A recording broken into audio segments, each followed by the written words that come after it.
레위기의 이제 마지막 부분이 되겠습니다. 26절부터 34절 말씀 통해서 하나님의 절대 주권에 대한 순종이라는 제목으로 말씀을 나누고자 하는데, 이 긴 문장을 한 단어로 이제 바꾸게 되면은 오늘 우리 본문에서 읽었던 단어가 나오죠. 바로 11조에 관련된 내용이 되겠습니다.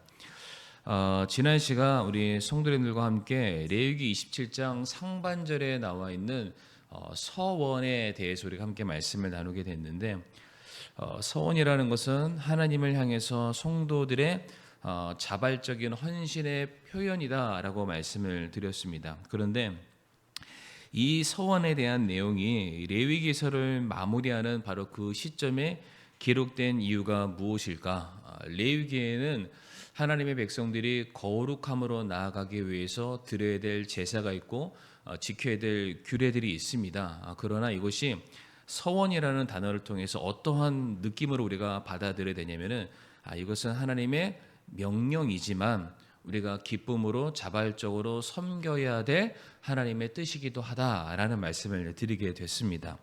자, 그런데 오늘 읽으셨던 26절부터 34절까지 말씀 보게 되면은 이 자발적인 서원보다 한 걸음 더 앞선 내용을 우리에게 말씀하고 계시는데요. 서원이라는 것은 우리가 마음이 동하거나 작심하거나 결단해서 드리는 것이라면은, 오늘 본문에 나와 있는 이 11절에 관련된 것은 이미 하나님의 것으로 구별된 것이다 라고 말씀을 하십니다.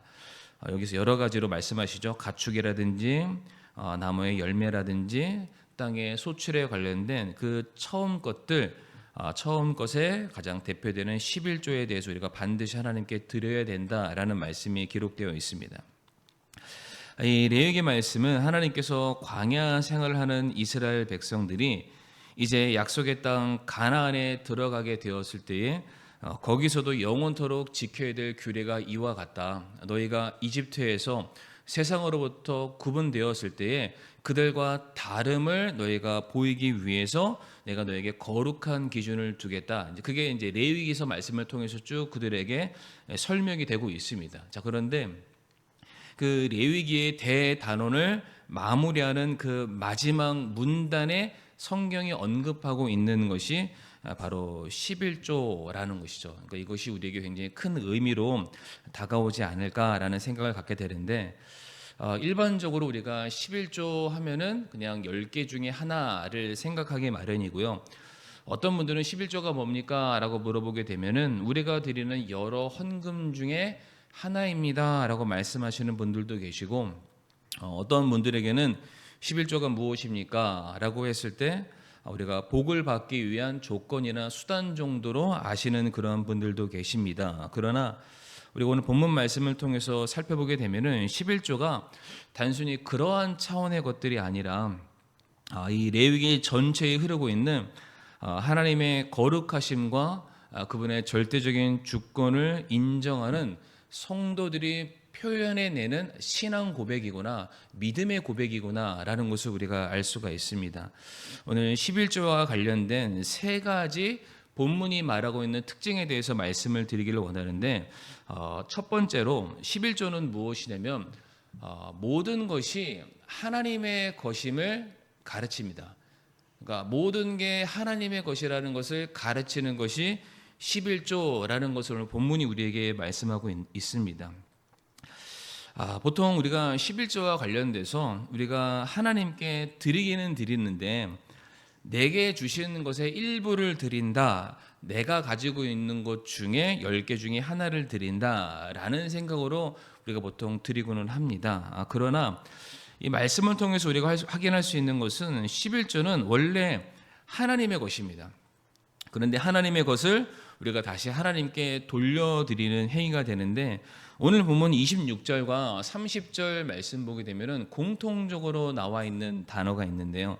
26절 말씀 보게 되면 오직 짐승의 첫 새끼는 주의 첫 새끼인즉 아무도 그것을 거룩히 구별하지 말라. 소든 양이든 그것은 주의 것이다 라고 말씀하고 계시죠. 30절 말씀에서 땅의 모든 11조 곧 땅의 씨나 나무 열매의 11조는 주의 것이다 라고 명시를 하고 계십니다. 여기서 우리가 밑줄 쳐야 될 단어가 주의 것이죠.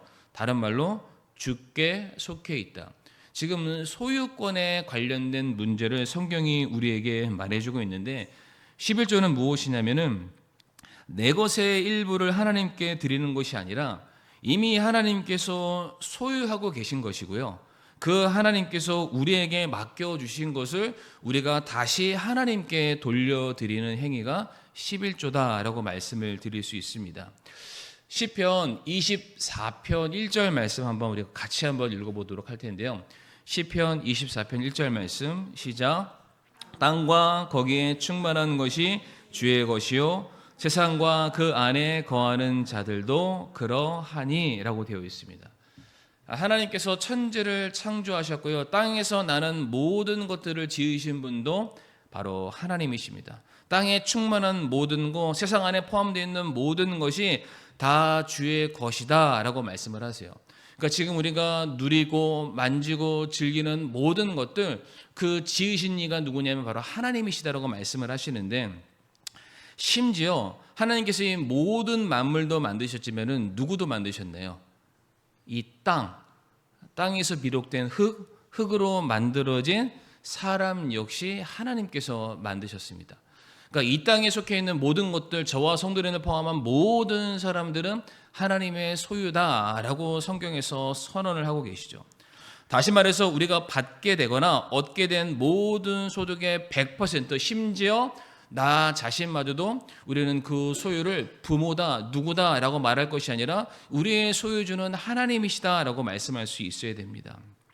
그리고 신명기 8장 17절과 18절의 말씀 보게 되면 어떤 말씀이냐면, 그러니까 우리가 어떤 것을 얻기 위해서 힘이 필요하겠죠. 능력이 필요하겠죠. 그것마저도 주시는 분이 하나님이시다라고 말씀하십니다. 또 내가 마음속으로 이르기를 내 능력과 내 손의 힘으로 내가 이 재물을 얻었다 할까 염려하노라. 오직 너는 주 내 하나님을 기억하라. 내게 재물을 얻을 능력을 주시는 분이 곧 그분이시다라고 말씀하고 계시죠. 우리가 대단하게 잘하고 열심히 노력하고 땀을 흘리고 수고해서 애써서 얻은 것 같지만, 그렇게 해서 얻은 것마저도 그 얻을 수 있는 힘을 주신 분이 또한 하나님이시다라고 말씀을 하고 계십니다. 그러니까 성경에 계속해서 반복적으로 뭘 말씀하시냐면은 모든 것, 어떠한 것도 하나 예외 없이 모든 것이 하나님께 속해 있다. 주신 분도 하나님이시고 잘하게 하신 분도 하나님이시고 소유하게 하신 분도 하나님이시고 그것을 통해서 사용해서 영광 돌리게 하시는 분도 하나님이시다. 우리들의 삶의 원인으로서 절대로 하나님을 빼놓고 생각할 수 없음을 우리에게 말씀하고 계시죠. 그렇기 때문에 우리가 11조에 대해서 우리가 어떠한 마음을 가져야 되냐면은 절대로 아까워하는 마음을 가져서는 안 됩니다. 만약 이것이 내가 가지고 있는 것 중에 일부를 드린다라고 한다면 내 것을 주는 것이기 때문에 사람이 그 마음과 생각이 아깝다라는 생각이 들 수 있습니다. 그러나 이 모든 것이 하나님의 것이다. 원래 내 것이 아니다. 아니, 하나님께서 내게 맡겨주신 것이다. 나에게 그것을 잘 관리하라고 청지기의 직분으로서 내가 감당할 수 있는 이상의 과분한 것을 내게 맡겨주셨기 때문에 나는 그저 감사해야 된다. 우리에게는 그 마음이 필요함을 오늘 본문이 말해주고 있습니다. 게다가 오늘 본문 레위기 27장 30절 후반부를 보게 되면 11조라는 것이 단순히 주의 것이다 라고만 말씀하지 않고요, 주께 거룩한 것이다 라고 말씀을 하고 계십니다. 여기서 거룩하다라는 게 단순히 깨끗하다라는 것을 말하는 것이 아니라 이미 하나님께서 다른 용도로 사용하기 위해서 그것을 구별해 놓으셨다는 뜻이죠. 그것을 분리해 놓으셨다라는 뜻입니다. 원래도 하나님의 것이고 하나님께서 뜻과 계획과 목적을 가지고 그것을 분리해 놓은 것이 11조다라고 성경이 말하고 있습니다. 민수기 18장으로 넘어가게 되면은 11조를 왜 하게 되었는가, 왜 11조가 생기게 되었는가, 그 목적을 말해주고 있는데요. 민수기 18장 21절 말씀, 우리 성도님들 한번 읽어주시면 감사하겠습니다. 시작.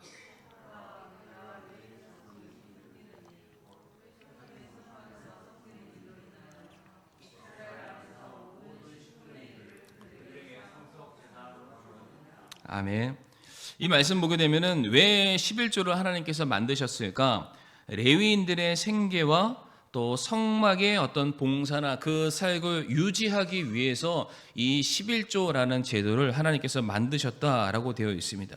근데 여기서 우리가 주목할 부분은 무엇이냐면은 레위인이라는 사람들이 다른 지체들보다 더 구별되거나 더 우월하다라는 그런 뜻은 아닙니다.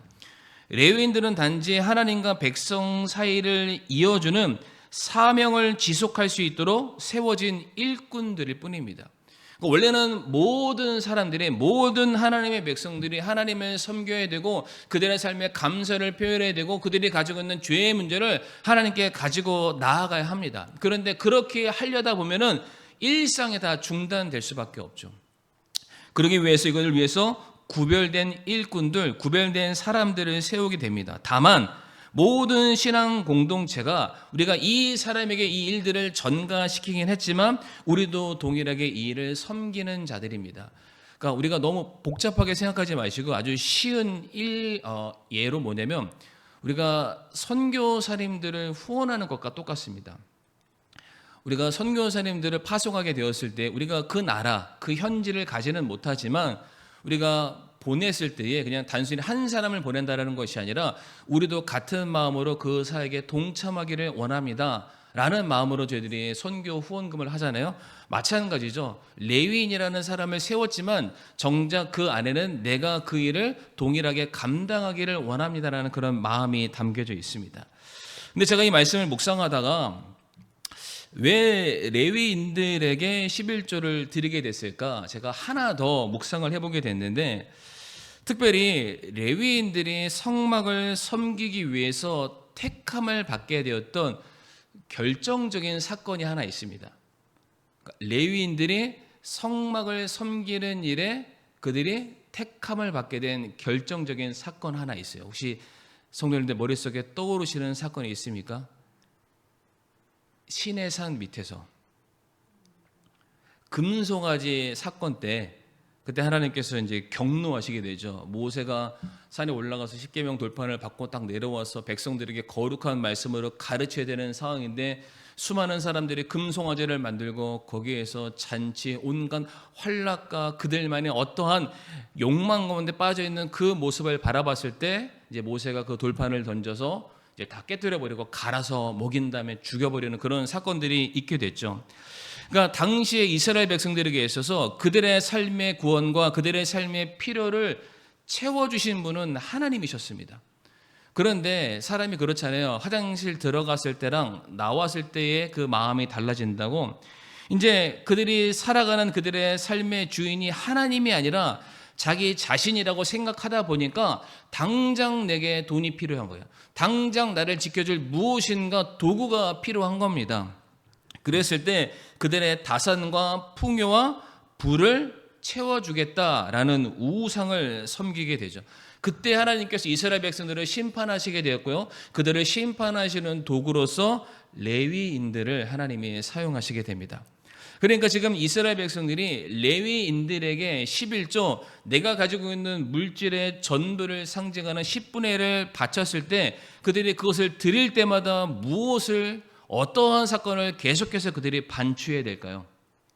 바로 그 시내산 밑에 그 사건을 기억하는 거예요. 내가 살면서 내 배가, 내 주머니가, 내 욕망이 하나님의 자리를 넘보는 순간 나는 죽게 된다. 그렇기 때문에 하나님, 제가 과거의 그 잘못된 습관을 그대로 제가 반복하기를 원치 않습니다. 내 삶의 우선순위가 여전히 하나님이 가장 먼저입니다. 라는 신앙 고백을 하는 행위가 바로 11조라는 것이죠. 바로 이와 같은 차원에서 11조는 물론 레위기 27장에 기록되어 있고요. 레위기 27장의 가장 중요한 키워드는 서원입니다. 그러나 11조는 서원에 해당되는 것이 아니죠. 서원의 경우에는 지난 시간에 아마 기억하실지 모르겠지만은 바치는 사람은 반드시 해야 되지만 안 해도 죄가 아니라고 말씀을 드리게 됐죠. 그러나 11조의 경우에는 자발적인 것에서 한 걸음 더 나아가서 하나님께 마땅히 돌려드려야 될 나의 항목들이 되겠습니다. 하나님께 원래 돌려드려야 되죠. 이미 우리가 하나님 것을 받았기 때문에 다시 하나님께서 요구했을 때에는 하나님 내가 그냥 다시 돌려드리겠습니다. 서원의 차원이 아니라 당연히 드려야만 하는 것입니다. 그래서 말라기 말씀 보게 되면은 만약에 그 사람이 11조 하나님의 것을 돌려드리지 않았을 때의 그 행위를 뭐라고 표현하냐면 네가 도둑질하는 것이다 라고 말씀하고 계세요. 우리가 다 같이 말라기 3장 8절 말씀 같이 한번 읽어보도록 하겠습니다. 시작. 하나님의 것을 강도질 하겠느냐? 그러나 너희는 내 것을 강도질하고도 말하기를 우리가 어떤 점에서 주의 것을 강도질하였나이까 하나니 너희가 11조와 헌물에서 강도질하였느니라. 아멘.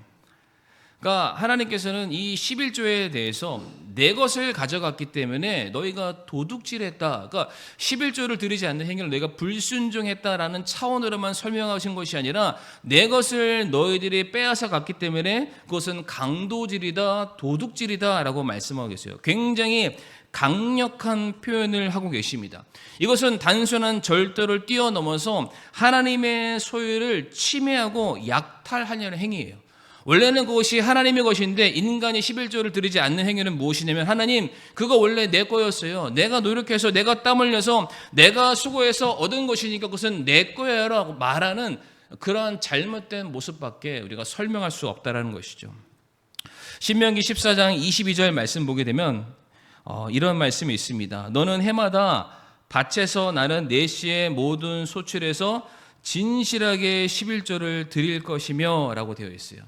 다시 말해서 11조는 선택이 아니라 매 해마다 너희의 모든 소출 가운데 하나님의 너희의 삶이 은혜로 채우시는 모든 것의 주인이 하나님이시라는 것을 너희는 반드시 기억해야 된다. 그래서 진실하게 거짓 없이 속이지 않고 더하거나 빼지도 않고 정확히 하나님의 것을 조금도 아까워하지 않고 돌려드리는 것, 그것이 바로 11조의 정신이라고 성경이 가르치고 있습니다.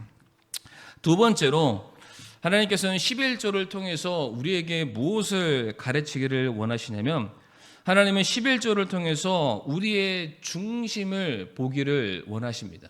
11조를 통해서 하나님 우리의 중심을 보기를 원하시는데 오늘 본문 32절 말씀을 저희 다시 한번 보도록 하겠습니다. 오늘 본문 32절 말씀 한번 다시 한번 읽어주시겠습니까? 시작.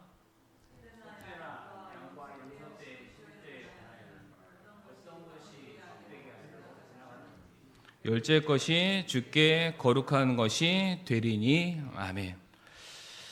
고대 이스라엘에서 목자들은 양을 셀 때 이게 조그마한 문을 만들어 놓게 된다고 합니다. 밖에서 어딘가를 들어가게 됐을 때 조그마한 문을 만들어 놓고 그 사이로 양이 한 마리 한 마리씩 통과하게 했는데 이때 목자가 지팡이를 들고 서서 그 양이 지나갈 때마다 숫자를 이제 헤아리게 됩니다. 그러다가 10번째 양이 딱 지나가게 되면은 그 양을 두드리면서 거기 위에 붉은색 염료를 딱 칠합니다.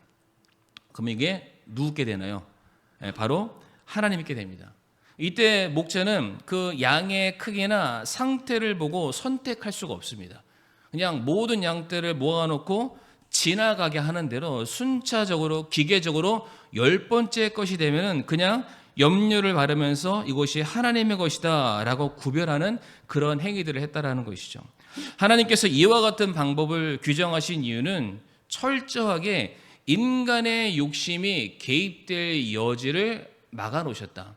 그러니까 11조에 대해서 우리의 마음이 온전하게 하나님께 향할 수 있도록 이와 같은 제도를 만들어 놓으시게 됐는데 만약에 목자가 우리 개인이 될 수 있는데 우리가 11조를 바치게 되었을 때에 그 11조를 바치는 짐승을 우리가 선택할 수 있다면 우리는 아마 고민에 빠지지 않을까. 어떤 고민일까요? 그러니까 마음으로는 원이지만은 육신적으로 그래도 더 좋은 것, 더 건강한 것, 더 많은 생산할 수 있는 그런 짐승의 경우에는 내 것으로 소유하고 싶은 그런 유혹에 빠질 수가 있습니다. 그러니까 그러한 유혹을 짓는 죄를 하나님께서 막으시기 위해서 그냥 10번째 것은 다 하나님의 것이다. 그렇게 구별하라라고 말씀하고 계시죠. 뿐만 아니라 우리가 어떠한 것을 선택하게 되었을 때 이것이 좋은 것이다, 조금 덜 좋은 것이다, 나쁜 것이다, 더 나쁜 것이다, 이것을 가르는 기준이 모두가 다 상대적입니다. 그러니까 어떠한 사람 보기에는 이것이 더 좋을 수 있고요, 어떠한 사람 보기에는 이것이 안 좋을 수 있는 것이죠. 그러니까 사람들이 하나님께 무엇인가를 드리게 되었을 때에 자기 기준에 빠질 수 있는 그 죄를 막기 위해서 오늘 보면 32절에 나와 있는 10번째 것은 무조건적으로 하나님께 바쳐라. 인간의 계산과 인간의 욕심을 배제하게 만드셨습니다. 오늘 33절 말씀도 비슷한 말씀이 기록되어 있는데 이 말씀도 한번 읽어주시겠습니다. 시작. 33절 말씀입니다. 오늘 레위기 27장 33절 말씀, 화면에 안 나와 있으면 우리 성경을 보시면서 같이 한번 읽어보도록 하겠습니다. 27장 33절 시작. 그는 그것이 좋은지 나쁜지 살펴보지 말고 그것을 바꾸지 말지니라. 그가 그것을 바꾸면 그것과 또 그것을 바꾼 것이 다 거룩하게 되리니 그것은 무르지 못할지니라. 아멘. 이 33절에서도 좋은 것은 내가 갖고 나쁜 것을 하나님께 드리고자 하는 그 인간의 잔꾀를 하나님께서 엄격하게 금하고 계시죠. 이 부분에 대해서 이 말라기 선지자, 아까도 우리가 그 말라기서에서 하나님의 것을 가져가는 것을 강도질이다, 도둑질이다라는 그런 말씀들이 있었는데, 이 말라기에서 이 헌금에 대해서 하나님께 드리는 것에 대해서 우리들의 신앙의 자세와 태도에 대해서 굉장히 신랄하게 책망하고 있는 부분이 있습니다. 다 같이 말라기 1장 8절 말씀 한번 보도록 하겠습니다. 1장 8절 말씀 같이 한번 읽어보겠습니다. 만군의 주가 말하노라. 너희가 눈먼 것을 희생물로 드리면 그것이 악하지 아니하냐. 너희가 다리 저는 것과 병든 것을 드리면 그것이 악하지 아니하냐. 이제 그것을 내 총독에게 드려보라. 그가 너를 기뻐하겠으며 내 외모를 용납하겠느냐. 아멘. 만약 누군가가 네가 드리는 것을 확인한다면, 네가 드리고자 하는 것의 그 가치를 평가하게 된다면 네가 그것을 함부로 그 상대방에게 줄 수 있겠냐. 심지어 그것을 받는 사람이 여기 1장 8절에 나와 있는 총독이라면, 너희가 살고 있는 이 땅의 생사화복을 주관하는 자라면 네가 그 사람에게 감히 가치 없는 것을 바칠 수 있겠냐. 어찌 사람에게도 함부로 할 수 없는 그 일들을 상천하지의 유일하신 창조자이신 하나님께 너희가 마음대로 할 수 있냐. 그래서는 안 된다라는 것이죠. 애당초 그것을 드렸을 때 좋고 나쁨에 대해서 따지는 것은 하나님께 맡기되 내 마음속으로 철저히 하나님이 내 삶의 주인이시고 왕이시라는 그분이 내 소유를 원하신다. 원래 이것이 하나님의 것이니까 내가 기쁨으로 드리겠습니다. 그 마음의 중심이 너무나도 중요함을 말씀하고 계세요. 이게 말라기 구약에서도 이와 같은 말씀으로 주님이 경고하시지만은 우리가 신약의 너무 대표적인 그 부부를 아마 기억하실 겁니다. 하나님께 드리되 속임으로 드렸던 부부가 있죠. 바로 아나니아와 삽비라 부부입니다. 그들은 자신들의 땅을 팔아서 그때 당시 바라와 같은 인정을 받기를 원했지만은 다 드리고자 했을 때에 그들이 머릿속으로 계산하게 되죠. 뭔가 아깝다. 우리가 조금 더 소유하자. 전부를 드리는 것처럼 했지만 우리가 숨기는 것, 착복하는 것, 남들이 확인할 길이 없으니까 일부를 감추고 전부를 다 드리는 것처럼 하나님께 거짓으로 그들이 헌금했던 내용이 있습니다. 사도행전 5장 3절에서 4절 말씀인데요. 베드로가 이르되 아나니아야 어찌하여 사탄이 내 마음에 가득 차서 내가 성령님께 거짓말을 하고 땅값에 얼마를 감추었느냐. 사람은 속일지 모르겠지만, 사람의 눈에는 얼마든지 그것을 감출 수 있을지 모르겠지만 이미 하나님께서 그 사람의 마음의 중심의 모든 판단들을 이미 다 내리셨다라고 말씀하시죠. 땅이 남아 있었을 때에 내 것이 아니었느냐. 그것을 판 뒤에도 내 마음대로 할 수 있지 아니하였느냐. 내가 어찌하여 이 일을 내 마음속에 품었느냐. 내가 사람들에게 거짓말하지 아니하고 하나님께 하였도다 하니. 그러니까 사람은 얼마든지 속일 수 있습니다. 사람들에게 얼마든지 내가 믿음 좋은 사람인 것처럼, 많은 것을 헌신한 사람인 것처럼, 얼마든지 내가 희생자인 것처럼 보일 수 있지만, 하나님께서 계속해서 말씀하시는 것은 나는 네 마음의 중심을 본다. 그러니까 그것이 우리가 드리는 헌금이나 섬김의 모양을 통해서 하나님께서 우리들의 믿음의 가치를 판단하시겠다라고 말씀하고 계세요. 그래서 성경 말씀 보게 되면 우리가 무엇인가를 드리게 됐을 때 하나님은 드리는 사람의 물질의 양을 보시는 것이 아니라 그 사람의 중심을 보신다라고 말씀하시죠. 잠언 3장 9절 말씀 보게 되면 뭐라고 되어 있습니까? 내 재물과 내 모든 소출의 첫 열매로 주를 공경하라 라고 되어 있습니다. 11조는 곧 하나님을 공경하는 너희의 신앙 고백이다 라고 말씀하고 계시죠. 고린도서 9장 7절 말씀 보게 되면 저마다 자기 마음속에 정한 대로 낼 것이요 마지못해 하거나 억지로 하지 말지니 하나님은 즐거이 내는 자를 사랑하시느니라 라고 말씀하세요. 지난 시간에 서원을 아마 기억하실지 모르겠지만 내가 드리고자 했을 때라도 하나님께서는 제사장을 가운데 세워서 그 사람의 형편과 그 사람의 능력을 보고서 그 가치를 다시금 새롭게 조정해 주시겠다라고 말씀하세요. 그러니까 내 마음으로 모든 걸 다 드리고 싶지만 그 사람의 능력이 거기까지 되지 않는다면 비록 그 사람의 드리는 가치가 내가 말했던 것과 조금 달라진다 할지라도 그 마음의 중심의 진실됨이 변함이 없다면 하나님은 그것을 그대로 다 받아주시겠다. 이것이 바로 과부의 두 렙돈의 사건으로 표현이 됐습니다. 마찬가지로 이 말씀에서 뭐라고 되어 있나요? 즐거이 내는 자를 사랑하신다. 다시 말해 내가 하나님을 전적으로 사랑함으로 그 사랑의 모습을 기쁨으로 표현한 것을 하나님은 그것을 동일하게 사랑으로 받아주시겠다. 그러니까 드리는 것이 무엇이냐면은 우리의 마음, 우리들의 마음 속에 있는 하나님을 향한 우리의 믿음을 표현하는 길이다라고 성경이 말하고 있죠.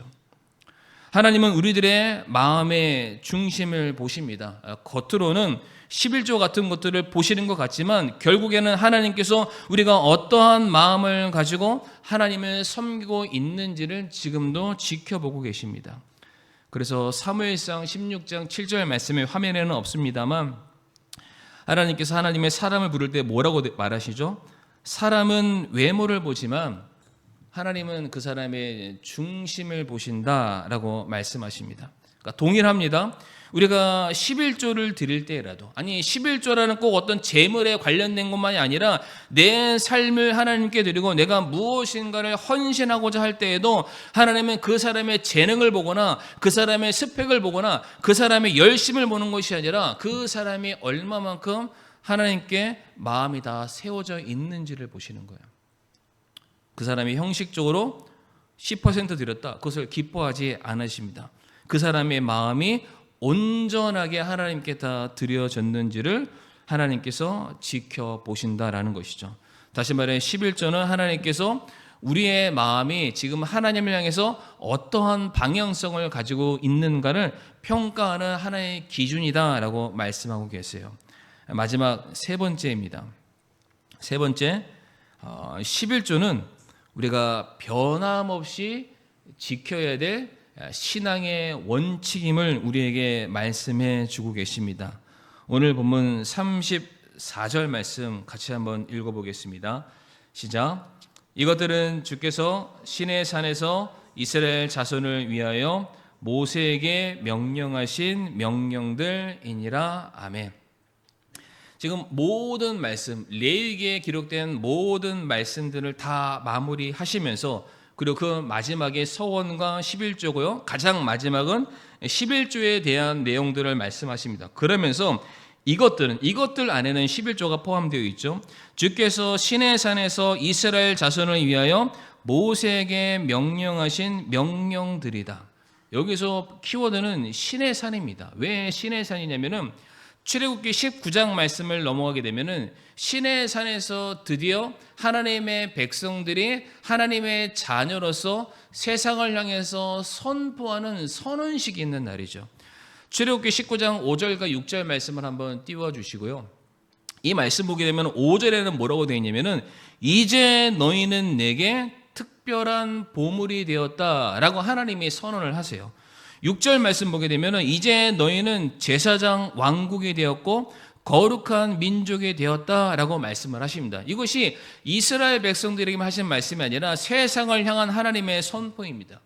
이스라엘은 출애굽 직전까지는 노예로서 살게 되었지만은 이 신의 산이라는 이것을 기점으로 해서 그들이 하나님의 백성과 제사장의 왕국이라는 새로운 정체성을 가지고 이제 그들이 살아가게 됩니다. 그래서 하나님께서 이와 같은 놀라운 신분을 새롭게 천명하시면서 이제 신의 산에서 그들에게 무엇을 허락하시냐면은 십계명을 주셨고요, 성막의 설계도를 주셨고, 제사장의 제도를 주셨고, 지파와 진영의 배치, 예배의 체계, 레위인들의 역할, 그리고 백성들이 그들의 삶에서 지켜야 될 각종 규례들을 막 주시게 돼요. 네, 한번 생각해 보세요. 이런 것들이 이스라엘 백성들이 시내산 밑에 야영하고 있을 때만 지켜야 될 기준입니까?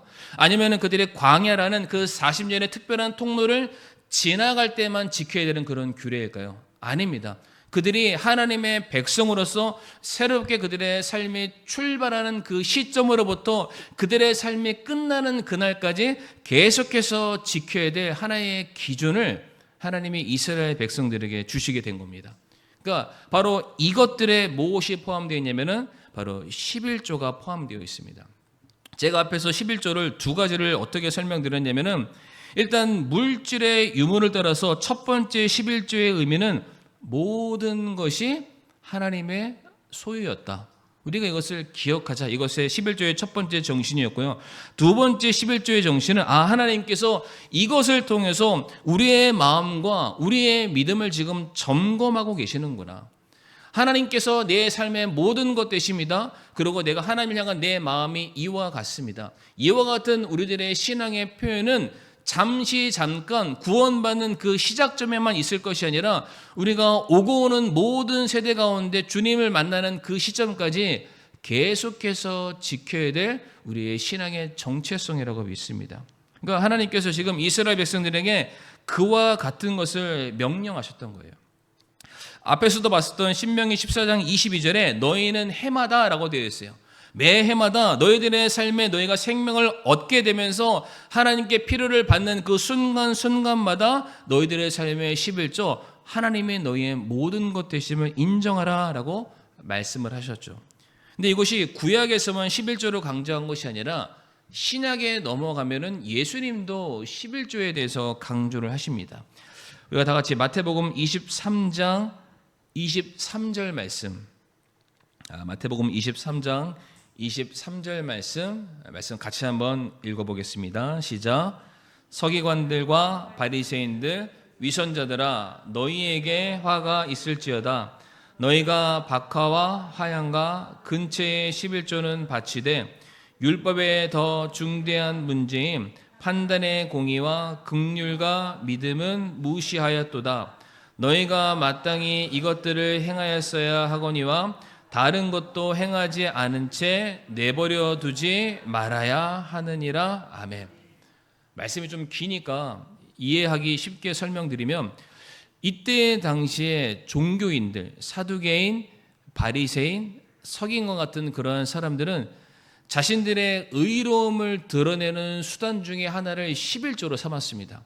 그래서 이들은 원래 자기가 받는 봉급의 11조뿐만 아니라 하지 않아도 되는 11조를 함으로써 봐라, 나는 이렇게 하나님께 드린다. 너희는 못 드리지. 내 믿음이 더 좋아. 자기의 믿음의 우월성을 사람들한테 보여주기 위해서 11조를 보여지게 외식을 했습니다.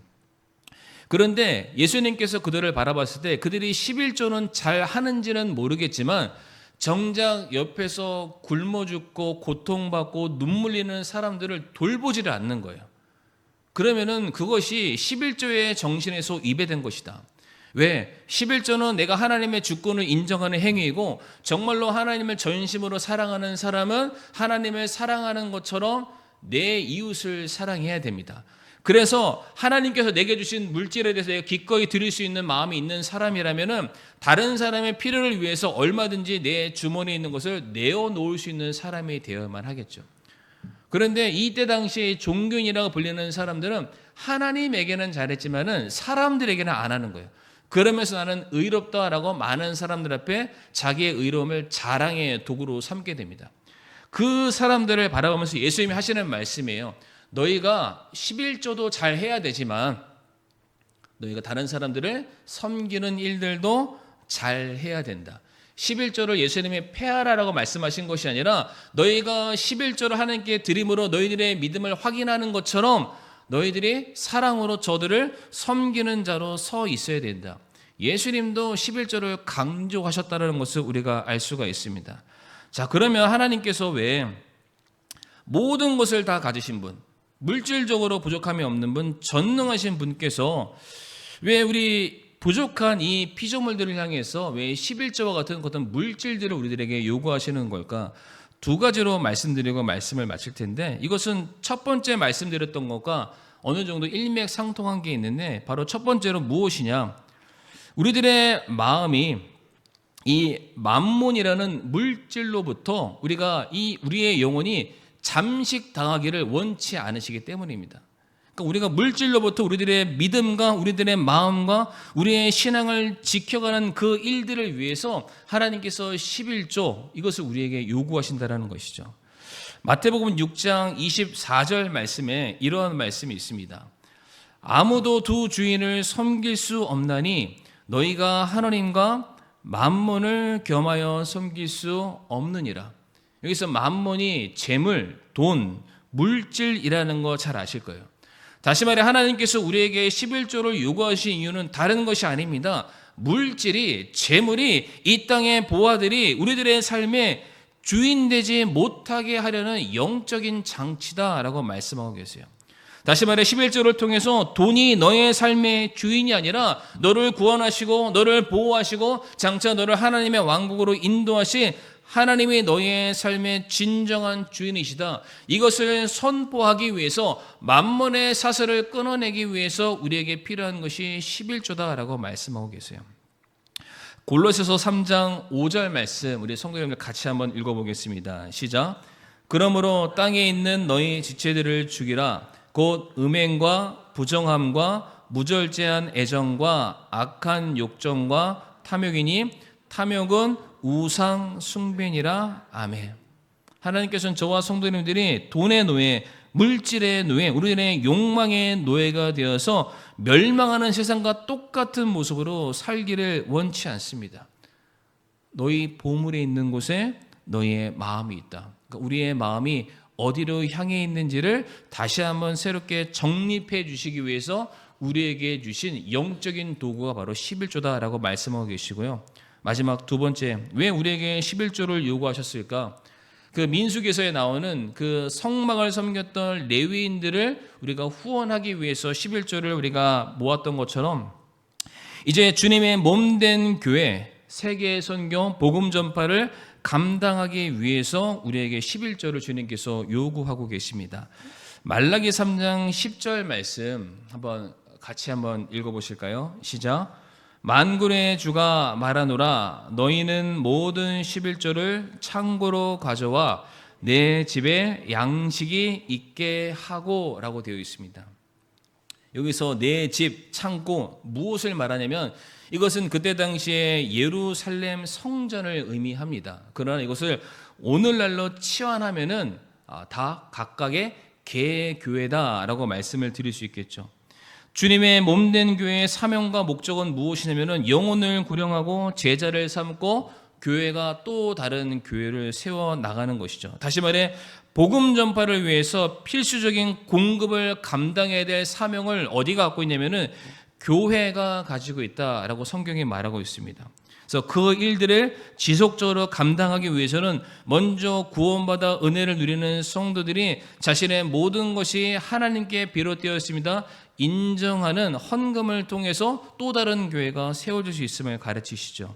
우리 다 같이 고린도전서 9장 13절에서 14절 말씀, 이제 이 말씀 읽고 말씀을 마무리하겠습니다. 고린도전서 9장 13절에서 14절 말씀 같이 읽겠습니다. 시작. 거룩한 것들에 관하여 섬기는 자들이 성전에 속한 것들로 사는 줄 너희가 알지 못하느냐. 제단에서 섬기는 자들이 제단과 함께 헌물에 참여하는 자들임을 알지 못하느냐? 이와 같이 주께서도 복음을 선포하는 자들이 복음으로 살 것을 정하셨느니라. 아멘. 이 말씀을 통해서도 우리가 알 수 있는 것은 성도들의 헌신과 헌금과 11조, 그들이 기쁘게 드리는 각종 예물들은 단순한 재정 행위를 의미하지 않습니다. 그것은 하나님의 나라를 세워가는 거룩한 주님의 사역에 동참하는 귀한 사역이다, 헌신임을 우리에게 말씀하고 계세요. 그러니까 하나님께서는 우리에게 무엇인가 자신의 부족함을 요구하시는 것이 아니라 저와 성도님들이 하나님의 놀라운 구원의 사역 가운데 참여하기를 원하시고요, 그 일에 우리가 동역자로서 쓰임받기를 원하시기 때문에 우리에게 11조와 같은 하나님의 놀라운 도구를 요구하고 계신다라는 겁니다. 잠언 3장 9절과 10절 말씀을 읽고 오늘 이제 말씀을 마무리하겠습니다. 잠언 3장 9절에서 10절 말씀 시작. 내 재물과 내 모든 소출의 첫 열매로 주를 공경하라. 그리하면 내 창고가 가득히 차고 내 포도즙 틀이 새 포도즙으로 터져 넘치리라. 아멘. 하나님께서는 저와 우리 사랑하는 성도님들 우리의 몸과 마음이 전적으로 하나님께 속해 있음을 보여주기를 오늘도 원하고 계십니다. 그리고 우리가 드림을 통해서 우리와 동일하게 아직 예수님을 만나지 못한, 아직 구원받지 못한 그 영혼들이 그들이 구원받고 또 그들이 있는 그곳에도 하나님의 귀한 교회가 세워지는 그 선교의 사역이 오늘날 계속해서 지속되기를 원하고 계십니다.